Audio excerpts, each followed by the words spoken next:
আজ খাবো বেলের শরবত। আর বেলের শরবত কিন্তু আমার অনেক পছন্দ। আমি পুজো দিচ্ছিলাম, এসে দেখি আমার হাজবেন্ড এখানে বেল গুলছে বেলের শরবত বানাবে বলে।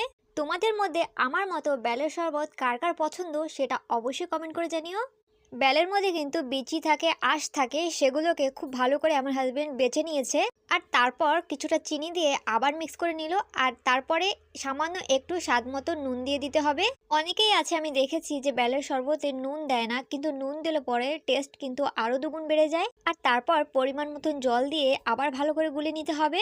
আর এই বেলটা কিন্তু আমরা কিনে আনিনি, কোথায় পেয়েছি সেটা তোমাদেরকে অবশ্যই বলবো।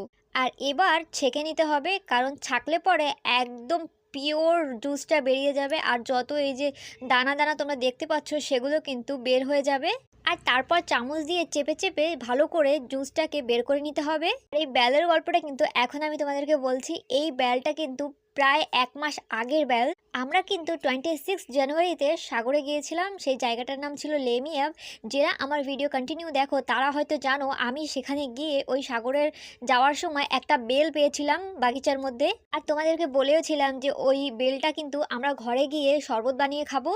আর আজ বানাবো কাল বানাবো করতে করতে এত দিন পেরিয়ে গেল, কিন্তু বেলটা কিন্তু একদমই খারাপ হয়নি, যেমন বেল তেমনই ছিল। আমার কিন্তু বেলের শরবত বানাতে অনেক আলসে লাগে, তাই জন্য আমি বসেছিলাম যে আমার হাজব্যান্ড কবে বানাবে আর কবে আমি খাবো।